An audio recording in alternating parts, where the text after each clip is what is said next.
welcome to Silver Linings Talk Show. Yeah. And this month we're kind of going to talk about something that a lot of people love, but a lot of people love to hate, and that is National Nutrition Month.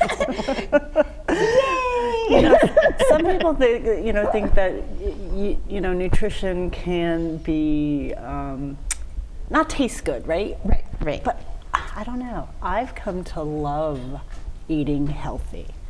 I think it can taste so good, and I think how you do it makes a big difference. And I'm going to give some tips, because I think sometimes if you think too hard about it, that's when it gets hard.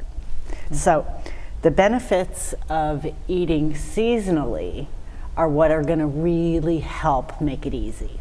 So eating seasonally helps it taste better, because obviously, your produce is ripe, and when it's ripe, it's delicious. It's cheaper. It's cheaper in season because it's plentiful, right? It's fresher, the nutritional value is there, so you're gonna get better benefits from it. And you're not having to have it shipped from overseas where there's chances of contamination. And it supports your body better nutritionally, and you can support local, right? Mm-hmm. Especially when there's those seasonal farmers markets.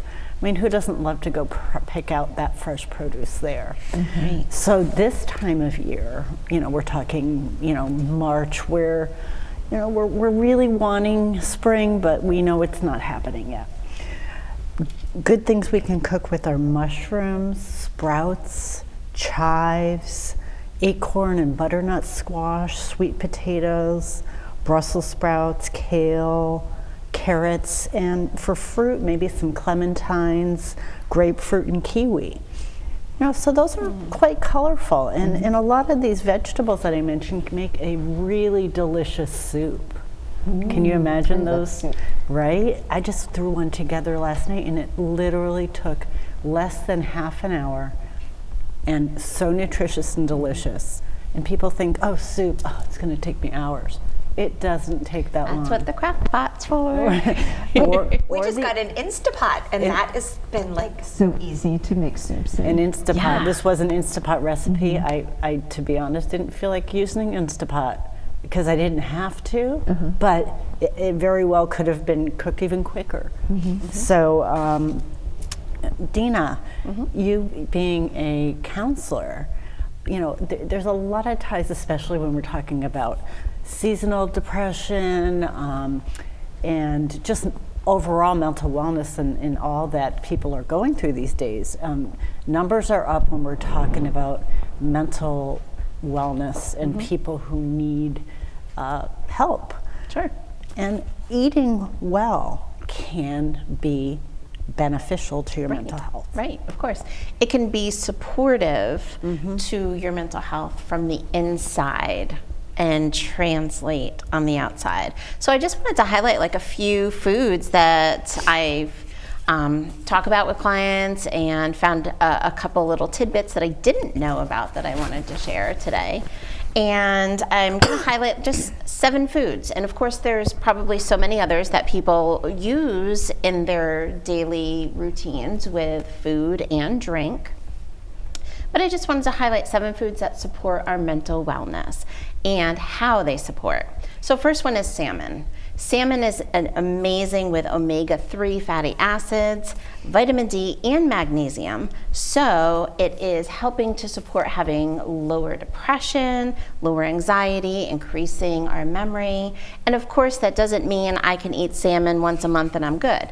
It means at a decent amount that I'm providing myself these foods, that it's going to be helpful and supportive for my overall well-being. 2 is chicken. And I just found out that chicken has tryptophan, which I didn't know. I only thought about that with turkey. And because of the tryptophan, it increases serotonin, which then helps to decrease depression and increase our memory.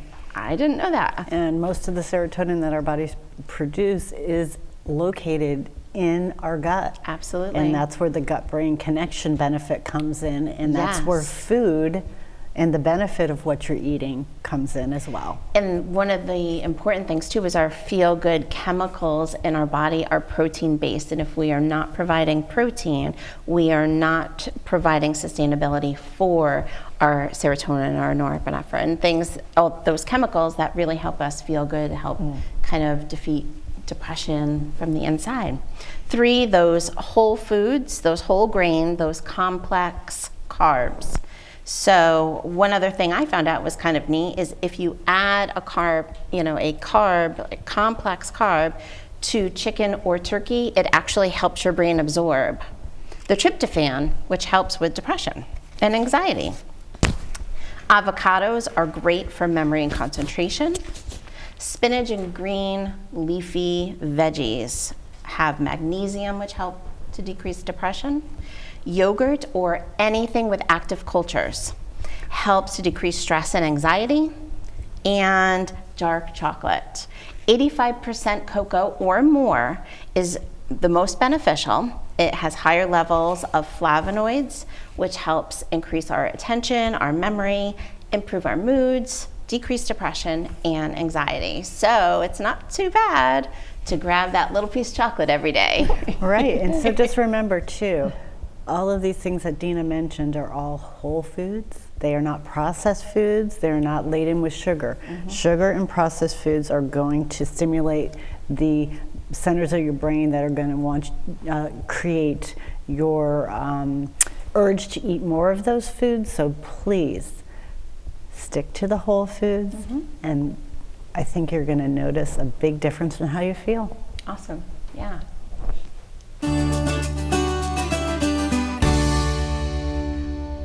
Hello, everybody. We are so excited about our guest today, Jonathan Bengal. Jonathan is business intuitive healer, transforming heart-centered healers and speakers, entrepreneurs through tax. His topic today is profit mindset and how it relates to our taxes. So take it away, Jonathan. Yay! Hello, everybody out there that's watching us live and everything else. Yes, thank you so much for the introduction. Yes, my name is Jonathan Bengal, and I am an intuitive tax strategist. I'm an author, a speaker, and I'm a serial entrepreneur. And what I do really well, thank you so much, it's true, is I guide heart-centered women, entrepreneurs, and a few good men through what I call the darkness of making money, honey, while shredding their taxes and transforming their lives to financial happiness. And of course, I did it through a book that I wrote in 2020 called The ABCs of Deductions, an Entrepreneur's Guide to Tax Write-Offs. And of course, I created an online program to really support that and to help and to step into exactly what we're going to talk about today, which is the profit mindset. You see, I learned a long time ago that when I came from poverty, so what you're looking at is a young boy, well, now as an older man, but I digress. When I was a young boy, I grew up in extreme poverty. And I always explain this to people, what is that? Extreme poverty in my case was born to a single mother who raised 2 boys on less than $500 a month. What that meant is that we often lived in very sub conditions in housing. It meant that sometimes we went without food. It meant that our clothing was often not purchased in advance, especially when school would start, and you had the same clothes, year after year.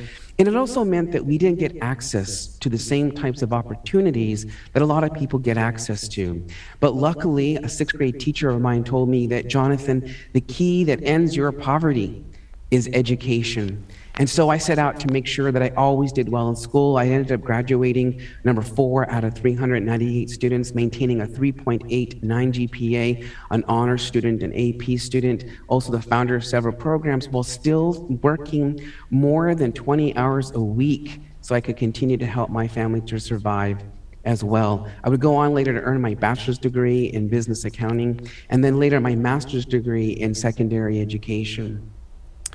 What I realized while working in the last 18 years, working with a lot of clients, especially small business owners, is that we often would meet after tax season started, meaning right now we're in the month of February and people are thinking about their taxes, especially business owners, and they're all worried about how much am I going to pay? I made too much money. Oh my gosh, I'm going to owe so much. Oh my gosh, and they're scrambling, looking for answers. And what I realized is that unfortunately, I can't help them as much as I could have helped them had they chose to be proactive. But here's the thing, right? They did not know they had a choice. And so now you do have a choice. By the way, I like to say that, Buddha says it best, when we're walking through this space without knowing, we call this the fog of ignorance.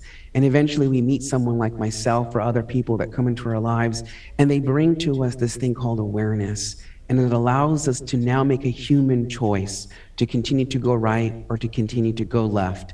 So needless to say, I get clients that come into me and go, oh my gosh, what am I going to do? What am I going to do?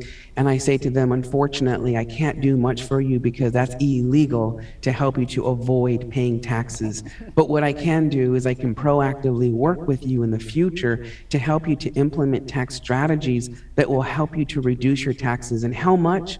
Well, last year alone in 2021, we saved over $898,000 legally for our clients that were able to use that money to continue to generate happiness. And this is something that you as an entrepreneur are brought here to do. You were brought here to spread your word of happiness and joy. And happiness is defined as the removing of suffering of others. And so through our businesses, we're able to remove that suffering and to bring happiness to others. And it turns out that the government supports this decision, thereby allowing us to take legal deductions related for the purpose of making money as an entrepreneur. But you see, here's the thing, right? We can talk about your taxes, we can talk about deductions, we can talk about all those things, but we can never really talk about all of that and fix it until we actually address the number one issue that affects us, and that is right here, inside our own mind. The mind that speaks to us on a conscious and a subconscious level. The mind that over here says, you can do it, you can do this, you can rock and roll. Just like when I was 17 years old and I wrote in my journal on December 26th, 1997, and I wrote, no Christmas yesterday, no presents, no money, no festivities, nothing, too poor. But that's okay, Jonathan, because someday, one day, you will be somebody great. You see, on one hand, we've got the mind that speaks, that says all these positive, beautiful accolades. And on the other side, we have this other mind that kicks in and goes, yeah, but you're not smart enough. Yeah, you grew up too poor. Yeah, you shouldn't do this and you shouldn't do that. And you were supposed to do this and you were supposed to do that. I discovered by accident that there's this very special person that is in front of us every single day. And it's true for you as well. This one person that knows you for your true, authentic self has never been judged, has never been ridiculed, has never been made to feel less than. And so what I do through one of my 5-step processes that I call the Bengal Method is I introduce you to the most powerful person in this room. And this person happens to be you, your own reflection looking back at you. This person that looks back at you sees you for all of your glory and sees you for all of your unglorious moments. And like I wrote in a book once, when we accept ourselves for all our glory and unglorious moments, there are no actions and there are no words that can stop our purpose. Because remember, as an entrepreneur, your purpose is to make a lot of money while not paying a whole lot of taxes either.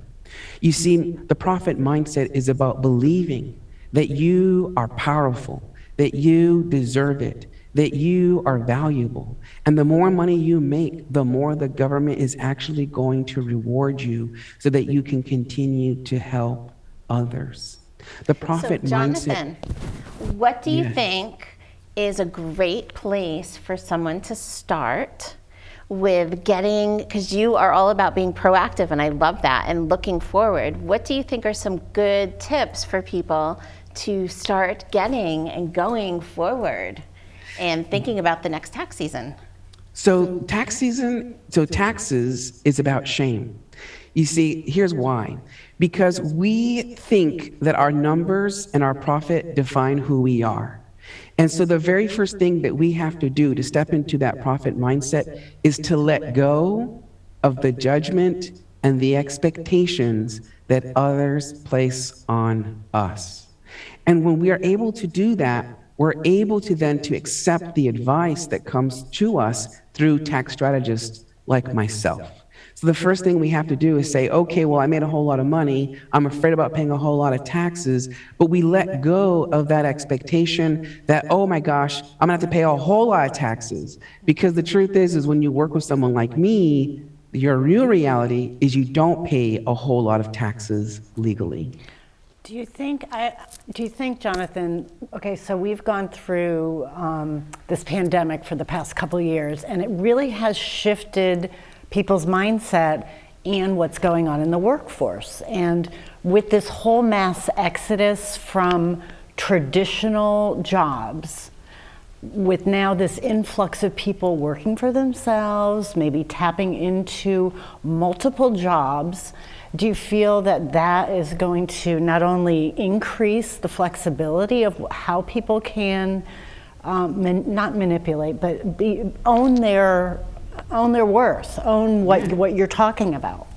Yeah, completely right. Taking control of their destiny. Yes, right? yes. So here's the thing, right? When you woke up in the morning like I did, right, to now 18 years ago, you woke up and you said, I'm going to go and sell my goods, right? My services, my goods, or whatever it is that you're going to go do, and you're going to be a self-proclaimed person. And when you do this, the government says that you, my friends, are what we call a solopreneur, right? Well, the actual legal term is a solo proprietorship. And the reason for this is because the government says you're taking on your own destiny. And with that, you're going to take all the risks that come along with making money. Because here's the thing, right? When we're employed by somebody else as an employee, right? Meaning I'm controlled.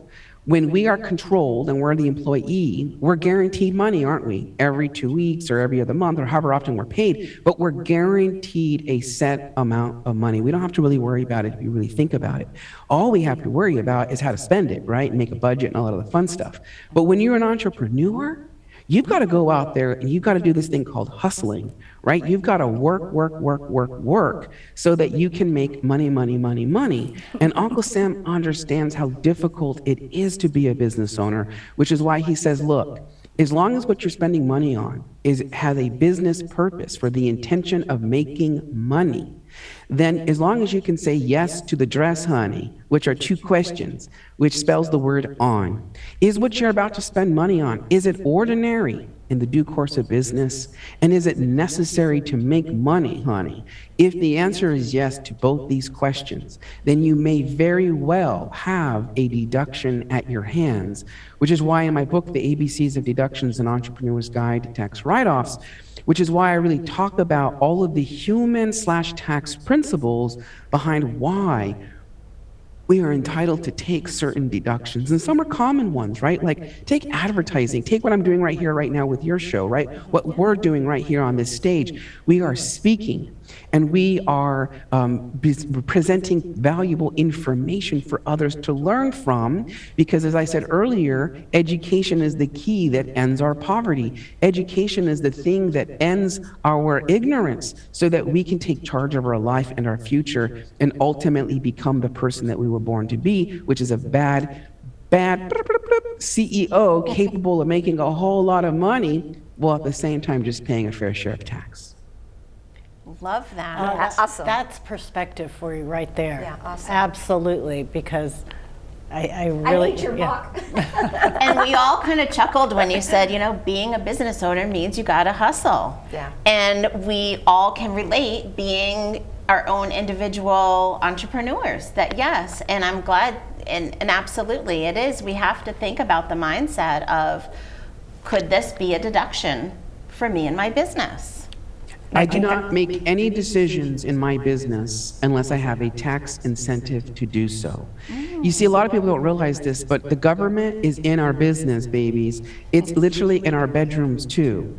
And how do I know that government's in my bedroom? Because it says when you have children, I give you these things called child tax credits. It says, oh, you want to be married? I'll give you extra bonuses, right? Oh, you want to separate now? I don't like separation, so now I'm going to penalize you, right? So It's so true. They absolutely are invested in where we decide to put our efforts. Absolutely. yes. And as a business owner, right, we don't rob from our own children, right? And I say children, so check this out. I'm a father of 3, right? So I have 3 children. I have a 19-year-old, his name is JB Financial, and he's my tax business. I had an unplanned pregnancy now 2.5 years ago and gave birth to my own talk show, Naked Tax Talk on YouTube. And then of course I just have a 1-year-old toddler, which is my advisory business, which is Jonathan Bengal. And you see, when we think also about our businesses in that mindset too, then we treat our businesses very differently, like we would our own children. So I always say, would you rob from your own kids? And most people say no. So then I say, well, then why would you rob from your own business? And what are you robbing from your business? Opportunities, baby. I love that. That's true. So true. Great perspective. Awesome perspective. Yes. We just have like a minute left, Jonathan, and I feel like I'd want to talk to you for like 3 more hours.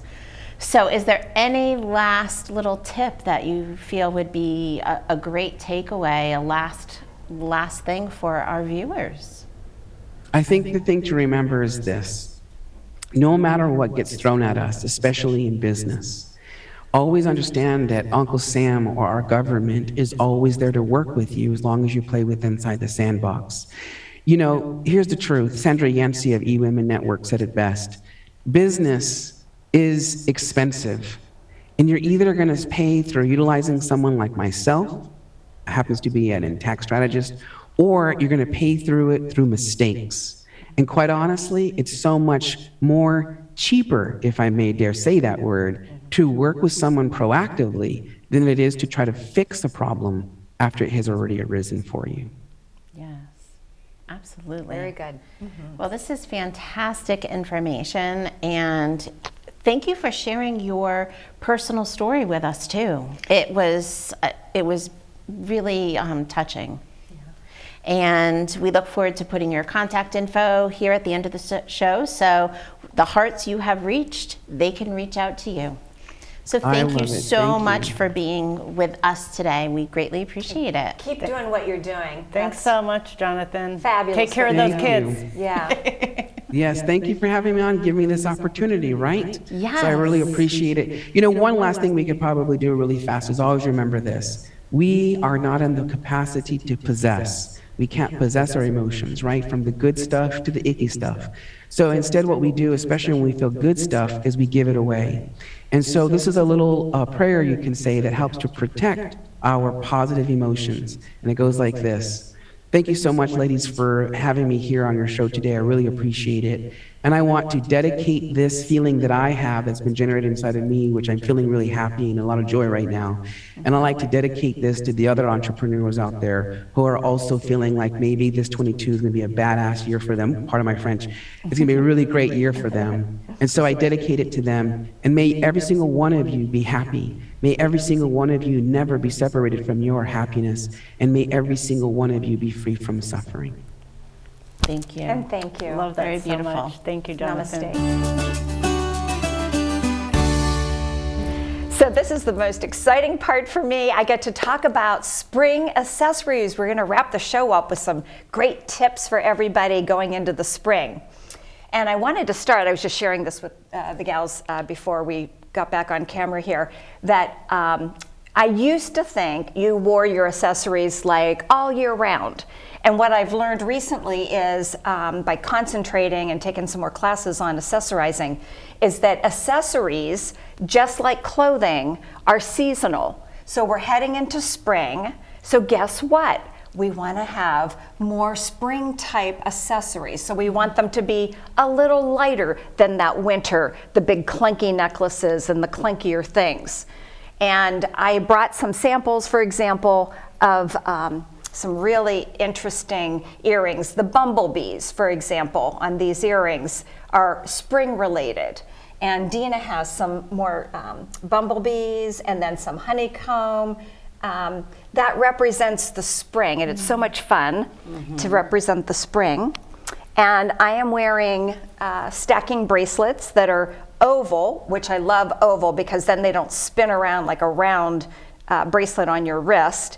And the one I'm wearing today is Hope, because with spring, there is a lot of hope. And I love looking at this. We know what's going on in life these days. I love looking at my Hope bracelet and just, feeling really good about what's happening, what's happening with the trees are going to be blossoming any day, and the fresh smells of the spring will be here any day. Well, we certainly hope so. We hope so. I know. Oh, We're in New England, so we're ready for the spring. It will be. Another rule of thumb is that if you're wearing, for example, I have earrings on, and I have bracelets, and I have a belt. So you don't want to overdo things. I actually have a ring too. Rings don't count, but you want to do just 3 things, right? You want to just do earrings. You don't want to overload too much. I've seen people before with bracelets up and down both arms and lots of necklaces. Layering is really nice, when it comes to necklaces. Like we have them here, and it's a nice light. You can do a light layered look. And you have things in your closet. Dive into that jewelry box, see what you have. Go through that too. We talked about cleaning up things. I just did it yesterday. There's a few things, they just aren't me anymore. They don't go with anything I have. And I put them in the nice, donation bag, and I'm gonna give them to somebody that would love that treasure. So, right? A good tip as we roll into the hopeful warmer weather would be to lighten up the jewelry for the spring. I like that. Yes, you like that? And how about the question of can we mix? Can we mix our silver and gold? Thank you for asking. Because there was a time when all we wore, if we wore silver, we had to wear silver necklace, silver everything. And now it's really compatible for you to do and mix the metals. You can do silvers and golds. You can do rhodium and gold. You can do rhodium and silver. And I love that you can blend all of those and make it a look of your own. That it's something that's you, that represents you. Well, I think that certainly leaves us, to be more creative too. And I love how you said, go into your jewelry box, start to see what you can pull out, what you can put together, what you can recreate a look. Yeah. Super fun. Yay! Awesome. Thank you. Yeah. All right, well, that's it for today. We thank you for joining us, and we hope that you're going to have a fabulous, fashionable spring, and join us again.